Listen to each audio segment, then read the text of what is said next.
ಎಲ್ಲರಿಗೂ ನಮಸ್ಕಾರ. ನಾನು ನಿಮ್ಮ ಡಾಕ್ಟರ್ BK ರಾಮ್ ಪ್ರವೀಣ್, ಜನತಾ ಆಯುರ್ವೇದ ಹಾಸನ. ಓಂ ನಮಾಮಿ ಧನ್ವಂತರಿ ಮಾತಿದೇವಂ ಸುರಾಸುರೈರ್ವಂದಿತ ಪಾದ ಪದ್ಮಂ ಲೋಕೇ ಜರ ರುಗ್ಭಯ ಮೃತ್ಯುನಾಶಂ ಧಾತಾರಮೇಶಂ ವಿವಿಧೌಷಧೀನ ಧನ್ವಂತರಿ ರಮಾನಾಥಂ ಸರ್ವರೋಗ ನಿವಾರಕಂ ಆಯುರ್ವೇದ ಪ್ರವರ್ತಾರಂ ವಂದೇ ಪೀಯೂಷದಾಯಕಂ. ಸರ್ವೇ ಜನಾಃ ಸುಖಿನೋ ಭವಂತು, ಸರ್ವೇ ಸಂತು ನಿರಾಮಯ. ಓಂ ಶಾಂತಿ ಶಾಂತಿ ಶಾಂತಿ. ವೀಕ್ಷಕರೇ, ನಮ್ಮ ಭಾರತ ದೇಶದಲ್ಲಿ ದಿನೇ ದಿನೇ ಸಕ್ಕರೆ ಕಾಯಿಲೆಯವರ ಸಂಖ್ಯೆ ಜಾಸ್ತಿ ಆಗ್ತಾ ಇದೆ. ನಮ್ಮ ದೇಶವನ್ನು diabetic capital of the world ಅಂತ ಕರೀತಾರೆ. ಇದೊಂದು ದುಃಖಕರ ಸಂಗತಿ. ಅಂದರೆ ಪ್ರಪಂಚದಲ್ಲೇ ಭಾರತ ದೇಶ ಡಯಾಬಿಟಿಸಲ್ಲಿ ಅಗ್ರಗಣ್ಯ ಸ್ಥಾನದಲ್ಲಿದೆ. ಇದಕ್ಕೆ ಕಾರಣ ಏನು ಅಂತಂದರೆ, ಜನಗಳಲ್ಲಿ ಆರೋಗ್ಯದ ಬಗ್ಗೆ ಕಾಳಜಿ ಕಡಿಮೆ ಇರತಕ್ಕಂತಹದ್ದು, ಸರಿಯಾದ ಒಂದು ಆಹಾರ ಕ್ರಮ ಇಲ್ಲ, ಸರಿಯಾದ ವಿಹಾರ ಇಲ್ಲ, ಸರಿಯಾದ ಒಂದು ದೈಹಿಕ ಚಟುವಟಿಕೆಗಳಿಲ್ಲ, ವ್ಯಾಯಾಮ ಮಾಡೋದಿಲ್ಲ, ಅತಿಯಾದ ಒತ್ತಡ, ಟೆನ್ಷನ್ನು, ಸ್ಟ್ರೆಸ್ಸು, ಈ ಎಲ್ಲ ಒಂದು ಕಾರಣಗಳಿಂದ ಈ ಒಂದು ಸಮಸ್ಯೆ ಡಯಾಬಿಟಿಸ್ ಅನ್ನೋದು ದಿನೇ ದಿನೇ ಹೆಚ್ಚುತ್ತಾ ಇದೆ. ಈ ಒಂದು ಸಮಸ್ಯೆ, ಈ ಒಂದು ಕಾಯಿಲೆ ತಾಯಿಯ ಗರ್ಭದಿಂದ ಹಿಡಿದು ವಯಸ್ಸಾದವರೆಗೂ ಯಾರಿಗೆ ಬೇಕಾದರೂ ಬರಬಹುದು. ಇವತ್ತಿನ ಈ ಒಂದು ಸಂಚಿಕೆಯಲ್ಲಿ ಗರ್ಭಾವಸ್ಥೆಯಲ್ಲಿ ಮಧುಮೇಹ ಅಂದರೆ ಡಯಾಬಿಟಿಸ್ ಇನ್ ಪ್ರೆಗ್ನೆನ್ಸಿ ಟೈಮಲ್ಲಿ ಡಯಾಬಿಟಿಸ್ ಆಗೋದಕ್ಕೆ ಏನಂತ ಕರೀತಾರೆ, ಅದಕ್ಕೆ ಕಾರಣ ಏನು, ಲಕ್ಷಣಗಳೇನು, ಹಾಗೂ ಯಾವ ಪರೀಕ್ಷೆಗಳನ್ನ ಮಾಡಿಸ್ಕೋಬೇಕು, ಈ ಒಂದು ಸಮಸ್ಯೆ ಆದಾಗ ತಾಯಿ ಯಾವ ರೀತಿಯ ತೊಂದರೆಗಳನ್ನ ಅನುಭವಿಸ್ತಾಳೆ, ಮಗು ಯಾವ ರೀತಿ ತೊಂದರೆಗಳನ್ನ ಅನುಭವಿಸ್ತದೆ, ಹಾಗೂ ಯಾವ ರೀತಿಯ ಪರಿಹಾರನ ನಾವು ಕಂಡ್ಕೋಬೋದು, ಈ ಎಲ್ಲ ವಿಷಯಗಳನ್ನ ತಮಗೆ ತಿಳಿಸ್ಕೊಡ್ತೀನಿ. ಪ್ರೆಗ್ನೆನ್ಸಿ ಟೈಮಲ್ಲಿ ಡಯಾಬಿಟಿಸ್ ಆಗೋದಕ್ಕೆ ಅಂದರೆ ಗರ್ಭಾವಸ್ಥೆಯಲ್ಲಿ ಮಧುಮೇಹ ಆಗೋದಕ್ಕೆ ಜಸ್ಟೇಷನಲ್ ಡಯಾಬಿಟಿಸ್ ಅಂತ ಕರೀತಾರೆ. ಇದಕ್ಕೆ ಕಾರಣ ಏನು ಅಂತಂದರೆ ಹಲವಾರು ಕಾರಣಗಳಿದೆ. ಪ್ರಮುಖವಾಗಿ ಮೊದಲನೆಯದು ಫ್ಯಾಮಿಲಿಯಲ್ ಹಿಸ್ಟ್ರಿ.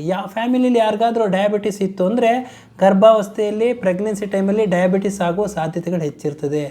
ಎರಡನೆಯದು ಡಯಾಬಿಟಿಸ್ ಇನ್ ಪ್ರೀವಿಯಸ್ ಪ್ರೆಗ್ನೆನ್ಸಿ. ಹಿಂದಿನ ಒಂದು ಪ್ರೆಗ್ನೆನ್ಸಿಯಲ್ಲಿ ಡಯಾಬಿಟಿಸ್ ಇತ್ತು ಅಂತ ಸಂದರ್ಭದಲ್ಲಿ ಇವಾಗಿನ ಒಂದು ಪ್ರೆಗ್ನೆನ್ಸಿಯಲ್ಲೂ ಡಯಾಬಿಟಿಸ್ ಆಗುವ ಸಾಧ್ಯತೆಗಳು ಹೆಚ್ಚಿರ್ತದೆ. ಮೂರನೆಯದು ಗರ್ಭಧಾರಣೆಗೂ ಮುನ್ನ ಅತಿಯಾದ ತೂಕ ಅಂತಂದರೆ ಓವರ್ ವೇಟ್ ಬಿಫೋರ್ ಪ್ರೆಗ್ನೆನ್ಸಿ. ಗರ್ಭಧಾರಣೆಗೂ ಮುನ್ನ ಅತಿಯಾದ ತೂಕ, ಹೆಚ್ಚು ವೇಟ್ ಇದ್ದ ಸಂದರ್ಭದಲ್ಲಿ, ಅತಿಯಾದ ತೂಕ ಇದ್ದ ಸಂದರ್ಭದಲ್ಲಿ ಡಯಾಬಿಟಿಸ್ ಆಗುವ ಸಾಧ್ಯತೆಗಳು ಹೆಚ್ಚಿರ್ತದೆ. ನಾಲ್ಕನೆಯದು PCOD, polycystic ovarian syndrome, PCOS ಅಂತ ಕರೀತಾರೆ. ಈ ಒಂದು ಸಂದರ್ಭದಲ್ಲಿ, ಈ ಒಂದು ಕಾಯಿಲೆ ಇದ್ದ ಸಂದರ್ಭದಲ್ಲಿ ಡಯಾಬಿಟಿಸ್ ಆಗುವ ಸಾಧ್ಯತೆಗಳು ಹೆಚ್ಚಿರ್ತದೆ. ಐದನೆಯದು ಒಬೆಸಿಟಿ, ಅತಿಯಾದ ಒಂದು ಕೊಬ್ಬು. ಒಬೆಸಿಟಿ ಇದ್ದ ಸಂದರ್ಭದಲ್ಲಿ ಈ ಡಯಾಬಿಟಿಸ್ ಪ್ರೆಗ್ನೆನ್ಸಿ ಟೈಮಲ್ಲಿ ಆಗುವ ಸಾಧ್ಯತೆಗಳು ಹೆಚ್ಚು. ಆರನೆಯದು ಹಾರ್ಮೋನಲ್ ಚೇಂಜಸ್. ಯಾವಾಗ ಹಾರ್ಮೋನಲ್ ವೇರಿಯೇಷನ್ಸ್ ಆಗುತ್ತೆ, ಹಾರ್ಮೋನಲ್ ಚೇಂಜಸ್ ಆದ ಸಂದರ್ಭದಲ್ಲಿ ದೇಹದಲ್ಲಿರ್ತಕ್ಕಂತಹ ಸೆಲ್ಗಳು, ಟಿಶ್ಯೂಗಳು ಈ ಇನ್ಸುಲಿನ್ನ ರೆಸ್ಪಾನ್ಸ್ನ ಕಡಿಮೆ ಮಾಡ್ತದೆ. ಇನ್ಸುಲಿನ್ ರೆಸ್ಪಾನ್ಸ್ ಸರಿಗೆ ಮಾಡದಲ್ಲೇ ಇರೋದ್ರಿಂದ ಇನ್ಸುಲಿನ್ ರೆಸಿಸ್ಟೆನ್ಸ್ ಆಗಿ ಡಯಾಬಿಟಿಸ್ ಆಗುವ ಸಾಧ್ಯತೆಗಳು ಹೆಚ್ಚಿರ್ತದೆ. ಏಳನೆಯ ಒಂದು ಕಾರಣ ಅಂತಂದರೆ ಪ್ಯಾಂಕ್ರಿಯಾಸ್ ಇನ್ಸುಲಿನ್ನ ಸೆಕ್ರೆಟ್ ಮಾಡೋದು, ಉತ್ಪಾದನೆಯಲ್ಲಿ ಕಡಿಮೆ ಮಾಡ್ತದೆ. ಈ ಎಲ್ಲ ಒಂದು ಕಾರಣಗಳಿಂದ ಡಯಾಬಿಟಿಸ್ ಆಗುವ ಸಾಧ್ಯತೆಗಳು ಹೆಚ್ಚಿರ್ತದೆ. ಎಂಟನೆಯದು ಅನಿಯಮಿತ ಆಹಾರ. ಸರಿಯಾದ ಒಂದು ಆಹಾರ ಕ್ರಮ ಇಲ್ಲದೆ ಇರತಕ್ಕಂಥದ್ದು, ಕಾರ್ಬೋಹೈಡ್ರೇಟ್ಸ್ ರಿಚ್ ಫುಡ್ ತಗೊಳ್ಳೋದು, ಜಂಕ್ ಫುಡ್ಸ್ಗಳನ್ನ ತಗೊಳ್ಳೋದು, ಸಿಹಿ ಪದಾರ್ಥಗಳನ್ನ ಅತಿ ಹೆಚ್ಚು ಸೇವನೆ ಮಾಡೋದು, ಮೇಲಿಂದ ಮೇಲೆ ಆಹಾರ ಸೇವನೆ ಮಾಡೋದು, ಊಟ ತಿಂಡಿಯ ಸಮಯದ ಮಧ್ಯದಲ್ಲೂ ಬಾಯಾಡ್ತಾ ಇರೋದು, ಏನೋ ಒಂದು ತಿಂಡಿ ತಿನ್ನೋದು, ಸ್ವೀಟ್ ತಿನ್ನೋದು, ಹಾಗೂ ಈ ಕುರುಕುಲುಗಳು ತಿಂಡಿಗಳನ್ನ ತಿನ್ನೋದು, ಈ ಎಲ್ಲ ಒಂದು ಕಾರಣಗಳಿಂದ ಡಯಾಬಿಟಿಸ್ ಆಗುವ ಸಾಧ್ಯತೆಗಳು ಹೆಚ್ಚಿದೆ. ಒಂಬತ್ತನೇ ಒಂದು ಕಾರಣ ಅಂತಂದರೆ ಸರಿಯಾದ ಒಂದು ದೈಹಿಕ ಚಟುವಟಿಕೆ ಇಲ್ಲದಲೇ ಇರ್ತಕ್ಕಂಥದ್ದು, ವ್ಯಾಯಾಮ ಇಲ್ಲದಲೇ ಇರ್ತಕ್ಕಂಥದ್ದು, ಯಾವುದೇ ಒಂದು ದೈಹಿಕ ಶ್ರಮ ಇಲ್ಲದಲೇ, ವಾಕಿಂಗ್ ಮಾಡ್ದಲೇ, ಯಾವುದೇ ಒಂದು ಕೆಲಸ ಮಾಡ್ದಲೇ ಇರ್ತಕ್ಕಂಥದ್ದು ಡಯಾಬಿಟಿಸ್ ಬರುವ ಸಾಧ್ಯತೆಗಳು ಹೆಚ್ಚಿರ್ತದೆ. ಹತ್ತನೆಯದು ಪ್ಲಾಸೆಂಟಾದಲ್ಲಿ ಒಂದು ಹಾರ್ಮೋನು ಉತ್ಪತ್ತಿ ಆಗ್ತದೆ, ಹ್ಯೂಮನ್ ಪ್ಲಾಸೆಂಟಾ ಲ್ಯಾಕ್ಟೋಜನ್ ಅಂತ. ಈ ಒಂದು ಹಾರ್ಮೋನ್ ಉತ್ಪತ್ತಿ ಆದಾಗ ಈ ಹಾರ್ಮೋನ್ ಏನು ಮಾಡ್ತದೆ ಅಂತಂದರೆ ಇನ್ಸುಲಿನ್ನ ಆ್ಯಕ್ಷನ್ನ ಬ್ಲಾಕ್ ಮಾಡ್ತದೆ. ಆ ಎಫಿಕೆನ್ಸಿ ಯಾವಾಗ ಇನ್ಸುಲಿನ್ನ ವರ್ಕ್ನ ಇದು ಕಡಿಮೆ ಮಾಡ್ತದೆ, ಬ್ಲಾಕ್ ಮಾಡ್ತದೆ, ಅಂಥ ಒಂದು ಸಂದರ್ಭದಲ್ಲಿ ಡಯಾಬಿಟಿಸ್ ಆಗುವ ಸಾಧ್ಯತೆಗಳು ಹೆಚ್ಚಿರ್ತದೆ. ಇನ್ಸುಲಿನ್ ರೆಸಿಸ್ಟೆನ್ಸ್ ಮಾಡ್ತದೆ. ಹಾಗೂ 11ನೇ ಒಂದು ಕಾರಣ ಏನಂತಂದರೆ ಹಗಲಿನೊತ್ತೇ ನಿದ್ದೆ ಮಾಡ್ತಕ್ಕಂಥದ್ದು. ಈ ಎಲ್ಲ ಕಾರಣಗಳಿಂದ ಪ್ರೆಗ್ನೆನ್ಸಿ ಟೈಮಲ್ಲಿ ಡಯಾಬಿಟಿಸ್ ಆಗುವ ಸಾಧ್ಯತೆಗಳು ಹೆಚ್ಚು. ಹಾಗಾದರೆ ಲಕ್ಷಣಗಳು ಯಾವ್ಯಾವ್ದು ಕಾಣಿಸ್ಕೊಳ್ತದೆ ಅನ್ನೋದು ತಿಳ್ಕೊಳ್ಳೋಣ. ಪ್ರಮುಖವಾಗಿ ಈ ಡಯಾಬಿಟಿಸ್ ಪ್ರೆಗ್ನೆನ್ಸಿಲಿ ಕಾಣಿಸ್ಕೊಳ್ಳೋದು 24ರಿಂದ 28 ವಾರಗಳ ಮಧ್ಯದಲ್ಲಿ ಕಾಣಿಸ್ಕೊಳ್ತದೆ. ಯಾವ ಯಾವ ಲಕ್ಷಣಗಳು ಕಾಣಿಸ್ತದೆ ಅಂತಂದರೆ, ಸಾಮಾನ್ಯವಾಗಿ ಮೊದಲ ದಿನಗಳಲ್ಲಿ ಯಾವುದೇ ಒಂದು ಲಕ್ಷಣಗಳು ಕಾಣಿಸ್ಕೊಳ್ಳೋದಿಲ್ಲ. ತದನಂತರ ಅತಿಯಾದ ಒಂದು ಬಾಯಾರಿಕೆ, ಮೇಲಿಂದ ಮೇಲೆ ನೀರು ಕುಡಿಯೋಣ ಅನಿಸೋದು, ಮೇಲಿಂದ ಮೇಲೆ ಆಹಾರ ತಿನ್ನೋಣ ಅನಿಸ್ತಕ್ಕಂತಹದ್ದು, ಹಾಗೂ ಪದೇ ಪದೇ ಮೂತ್ರತ್ಯಾಗ ಯೂರಿನೇಷನ್ ಆಗ್ತಕ್ಕಂತಹದ್ದು, ಪದೇ ಪದೇ ಇನ್ಫೆಕ್ಷನ್ ಆಗ್ತಕ್ಕಂತಹದ್ದು, ವಾಮಿಟಿಂಗ್ ಸೆನ್ಸೇಷನ್, ಅತಿಯಾದ ಒಂದು ವಾಮಿಟಿಂಗ್ ಸೆನ್ಸೇಷನ್ ಇರ್ತದೆ. ಇನ್ನು ಕೆಲವರಲ್ಲಿ ಪದೇ ಪದೇ ವಾಮಿಟಿಂಗ್ ಆಗೋ ಸಾಧ್ಯತೆಗಳು ಇರ್ತದೆ. ಹಾಗೂ ಏನು ಕೆಲಸ ಮಾಡೋದಲ್ಲ ಇದ್ರೂ ದೈಹಿಕವಾಗಿ ಸುಸ್ತಾಗ್ತಿರ್ತಾರೆ, ಬಳಲ್ತಾ ಇರ್ತಾರೆ, ಏನೇ ಕೆಲಸ ಮಾಡೋಕ್ಕೆ ಅವ್ರಿಗೆ ಆಸಕ್ತಿ ಇರೋದಿಲ್ಲ, ಹಗಲೊತ್ತೆ ಮಲಗಿರ್ತಾರೆ. ಇದರ ಜೊತೆಗೆ ಇನ್ಫೆಕ್ಷನ್, ಯೂರಿನ್ ಇನ್ಫೆಕ್ಷನ್ ಆಗೋ ಸಾಧ್ಯತೆಗಳಿರ್ತದೆ. ಹಾಗೂ ಯೂರಿನ್ನಲ್ಲಿ ಮೂತ್ರತ್ಯಾಗ ಮಾಡಬೇಕಾದ್ರೆ ಉರಿ ಬರುವ ಸಾಧ್ಯತೆಗಳಿರ್ತದೆ. ಪದೇ ಪದೇ ಅವರಿಗೆ ಸುಸ್ತಾಗ್ತಾ ಇರ್ತಾರೆ. ದೃಷ್ಟಿ ಸ್ವಲ್ಪ ಮಂದ ಆಗ್ತಾ ಇರ್ತದೆ, ದೃಷ್ಟಿ ದೋಷ ಆಗ್ತದೆ. ಈ ಎಲ್ಲ ಒಂದು ಲಕ್ಷಣಗಳು ಡಯಾಬಿಟಿಸ್ ಅಲ್ಲಿ ಕಾಣಿಸ್ಕೊಳ್ತದೆ. ಹಾಗಾದರೆ ಇದಕ್ಕೆ ಯಾವ ಯಾವ ಪರೀಕ್ಷೆ ಮಾಡಿಸ್ಬೇಕು ಅಂತಂದರೆ, ಕಾಲಕ್ಕೆ ಪ್ರೆಗ್ನೆನ್ಸಿಯಲ್ಲಿ ಸ್ಕ್ರೀನಿಂಗ್ ಮಾಡಿಸ್ಬೇಕಾಗ್ತದೆ, ಶುಗರ್ ಟೆಸ್ಟ್ ಮಾಡಿಸ್ಬೇಕಾಗ್ತದೆ. ಇವೆಲ್ಲ ಒಂದು ಟೆಸ್ಟ್ ಮಾಡಿಸಿದಾಗ ಸಕ್ಕರೆ ಅಂಶ ಎಷ್ಟಿದೆ ಅನ್ನೋದನ್ನು ತಿಳ್ಕೊಂಡು ತಜ್ಞ ವೈದ್ಯರನ್ನು ಭೇಟಿಯಾಗಿ ಅದಕ್ಕೆ ತಕ್ಕಂತೆ ಔಷಧ ಉಪಚಾರಗಳನ್ನ ಮಾಡ್ಕೊಳ್ಳೋದ್ರಿಂದ ಈ ಶುಗರ್ ಲೆವೆಲ್ನ ಕಂಟ್ರೋಲಲ್ಲಿ ಇಟ್ಕೋಬೋದು. ಇನ್ನು ಡಯಾಬಿಟಿಸ್ ಪ್ರೆಗ್ನೆನ್ಸಿಲಿ ಬಂದಾಗ ಯಾವ ಯಾವ ತೊಂದರೆಗಳು ತಾಯಿ ಅನುಭವಿಸ್ತಾಳೆ ಅಂತಂದರೆ, ಪ್ರಮುಖವಾಗಿ ಡಯಾಬಿಟಿಸ್ ಕಂಟ್ರೋಲ್ ಇಲ್ದಲೇ ಇದ್ದರೆ ಸಿಸೇರಿಯನ್ ಸೆಕ್ಷನ್, ಸೆಕ್ಷನ್ ಆಪ್ರೇಷನ್ ಮಾಡುವ ಸಾಧ್ಯತೆಗಳಿರ್ತದೆ. ಮಗುನ ಡೆಲಿವರಿ ಮಾಡಬೇಕಾದ್ರೆ ಸಿಸೇರಿಯನ್ ಮಾಡೇ ಸೆಕ್ಷನ್ ಅಂತಂದರೆ ಆಪ್ರೇಷನ್ ಮಾಡಿ ತೆಗೆಯುವ ಸಾಧ್ಯತೆಗಳಿರ್ತದೆ. ಕೆಲವೊಬ್ಬರಿಗೆ ಡೆಲಿವರಿ ಆದ ನಂತರ ತಾಯಿಗೆ ಶುಗರ್ ಲೆವೆಲ್ ನಾರ್ಮಲಿಗೆ ಬರಬಹುದು. ಆದರೆ ಕಾಲಾಂತರದಲ್ಲಿ ಸ್ವಲ್ಪ ದಿನ, ಕೆಲವು ದಿನಗಳಾದ ನಂತರ ತಾಯಿಯೇ ಟೈಪ್ 2 ಡಯಾಬಿಟಿಸ್ ಮೆಲಿಟಸ್ಗೆ ತುತ್ತಾಗ್ಬೋದು. ಅಂತಂದರೆ ಡಯಾಬಿಟಿಸ್ ಮತ್ತೆ ಬರುವ ಸಾಧ್ಯತೆಗಳು ಹೆಚ್ಚಿರ್ತದೆ, ಒಬೆಸಿಟಿ ಆಗುವ ಸಾಧ್ಯತೆಗೆ ಹೆಚ್ಚಿರ್ತದೆ, ಪ್ರೀ ಎಕ್ಲಾಂಪ್ಸಿಯಾ ಅಂತ ಹೇಳ್ತಾರೆ, ಹೈಪರ್ ಟೆನ್ಷನ್, BP ಹೆಚ್ಚಾಗಬಹುದು, ಕಿಡ್ನಿ ಸಮಸ್ಯೆ, ಕಣ್ಣಿನ ಸಮಸ್ಯೆ, ಹೃದಯದ ಸಮಸ್ಯೆಗಳಾಗಬಹುದು. ಹಾಗೂ ಈ ಎಲ್ಲ ಒಂದು ಸಮಸ್ಯೆಗಳು ತಾಯಿಯಲ್ಲಿ ಆಗುವ ಸಾಧ್ಯತೆಗಳು ಹೆಚ್ಚಿರ್ತದೆ. ಇನ್ನು ಮಗುವಿನ ವಿಷಯಕ್ಕೆ ಬಂತು ಅಂತಂದರೆ, ಮಗುವಿನಲ್ಲಿ ಏನಾಗ್ತದೆ ಅಂತಂದರೆ, ಈ ಡಯಾಬಿಟಿಸ್ ಇದ್ದ ಸಂದರ್ಭದಲ್ಲಿ ಗ್ಲೂಕೋಸ್ ಅಂಶ ತಾಯಿಯಿಂದ ಹೆಚ್ಚಾಗ್ತೈತೆ. ಗ್ಲೂಕೋಸ್ ಹೆಚ್ಚಾಗ್ಬಿಟ್ಟು ಅದು ಫ್ಯಾಟಾಗಿ ಕನ್ವರ್ಟ್ ಆಗ್ತದೆ.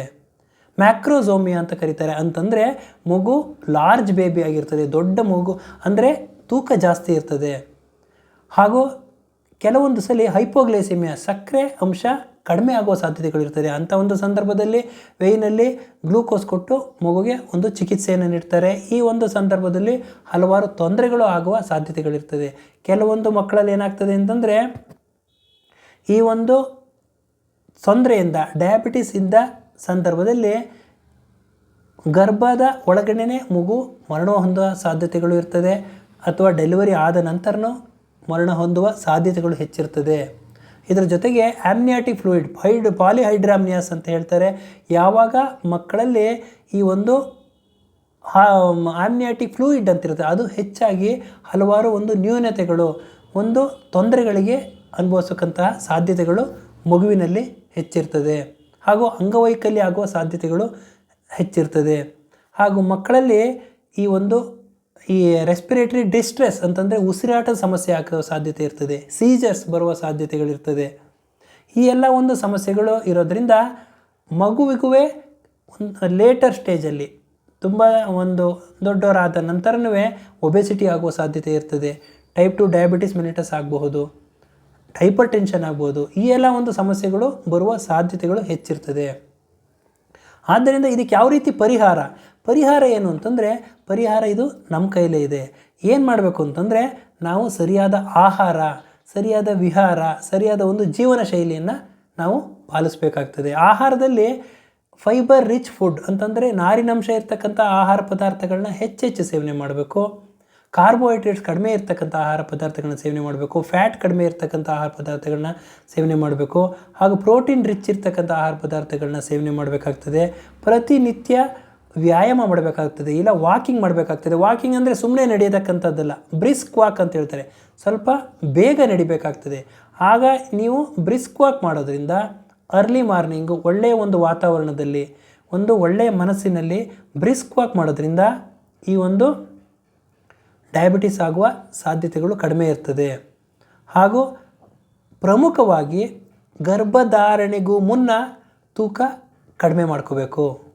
ಅಂದರೆ ನೀವು ಪ್ರೆಗ್ನೆನ್ಸಿಗೆ ಪ್ಲ್ಯಾನ್ ಮಾಡೋಕ್ಕಿಂತ ಮುಂಚೆನೇ ಅತಿಯಾದ ತೂಕ ಇತ್ತು ಅಂದರೆ ಫಸ್ಟು ನೀವು ತೂಕನ ಕಡಿಮೆ ಮಾಡ್ಕೋಬೇಕು. ತೂಕನ ಕಡಿಮೆ ಮಾಡ್ಕೋಬೇಕಾಗ್ತದೆ, ಒಬೆಸಿಟಿನ ಕಂಟ್ರೋಲ್ ಮಾಡ್ಕೋಬೇಕಾಗ್ತದೆ, ಶುಗರ್ ಲೆವೆಲ್ನ ಟೆಸ್ಟ್ ಮಾಡಿಸ್ಬೇಕಾಗ್ತದೆ, ಪ್ರತಿನಿತ್ಯ ವ್ಯಾಯಾಮ ಮಾಡಬೇಕು. ಹಾಗೂ ನಾರಿನಂಶ ಇರ್ತಕ್ಕಂತಹ, ಪ್ರೋಟೀನ್ ಅಂಶ ಇರ್ತಕ್ಕಂಥ ಆಹಾರ ಪದಾರ್ಥಗಳನ್ನ ಹೆಚ್ಚು ಸೇವನೆ ಮಾಡಬೇಕು. ಕ್ಯಾಲೋರೀಸ್ ಕಡಿಮೆ ಇರ್ತಕ್ಕಂತಹದ್ದು, ಕಾರ್ಬೋಹೈಡ್ರೇಟ್ಸ್ ಕಡಿಮೆ ಇರ್ತಕ್ಕಂಥ ಆಹಾರ ಪದಾರ್ಥಗಳನ್ನ ಸೇವನೆ ಮಾಡಬೇಕಾಗ್ತದೆ. ಹಾಗೂ ಯಾವುದೇ ಕಾರಣಕ್ಕೂ ಒತ್ತಡ ತಗೋಬಾರ್ದು, ನಿಯಮಿತ ಒಂದು ವ್ಯಾಯಾಮ ಮಾಡಬೇಕಾಗ್ತದೆ. ಈ ಎಲ್ಲ ಒಂದು ನೀವು ಪಾಲನೆ ಮಾಡೋದ್ರಿಂದ, ಪ್ರತಿನಿತ್ಯ ಮಾಡೋದ್ರಿಂದ ನೀವು ಡಯಾಬಿಟಿಸ್ ಈ ಒಂದು ಪ್ರೆಗ್ನೆನ್ಸಿ ಟೈಮಲ್ಲಿ ಬರೋದನ್ನು ನೀವು ತಡಿಬಹುದು. ಕಾಲಕಾಲಕ್ಕೆ ಪರೀಕ್ಷೆ ಮಾಡಿಸ್ಕೋಬೇಕು, ಶುಗರ್ ಟೆಸ್ಟ್ ಮಾಡಿಸ್ಕೋಬೇಕು. ಇವೆಲ್ಲ ಮಾಡೋದ್ರಿಂದ ಆರೋಗ್ಯದ ಬಗ್ಗೆ ಕಾಳಜಿ ನಿಮಗೆ ಇತ್ತು ಅಂತಂದರೆ ಡಯಾಬಿಟಿಸು ಪ್ರೆಗ್ನೆನ್ಸಿ ಟೈಮಲ್ಲಿ ಬರೋದಿಲ್ಲ. ತಾಯಿಯೂ ಆರೋಗ್ಯವಾಗಿರ್ತಾರೆ ಹಾಗೂ ಮಗುನೂ ಆರೋಗ್ಯವಾಗಿ ಇರ್ತದೆ ಅಂತ ಹೇಳ್ತಾ ಇವತ್ತಿನ ಈ ಒಂದು ಸಂಚಿಕೆಯನ್ನು ಮುಗಿಸ್ತಾ ಇದ್ದೀನಿ. ನನ್ನ ಈ ವಿಡಿಯೋ ತಮಗೆ ಇಷ್ಟವಾಗಿದ್ದಲ್ಲಿ ಲೈಕ್ ಮಾಡಿ, ಶೇರ್ ಮಾಡಿ ಹಾಗೂ ನನ್ನ ಎಲ್ಲ ಮುಂದಿನ ವಿಡಿಯೋಗಳಿಗಾಗಿ ಸಬ್ಸ್ಕ್ರೈಬ್ ಮಾಡಿ. ಧನ್ಯವಾದಗಳು.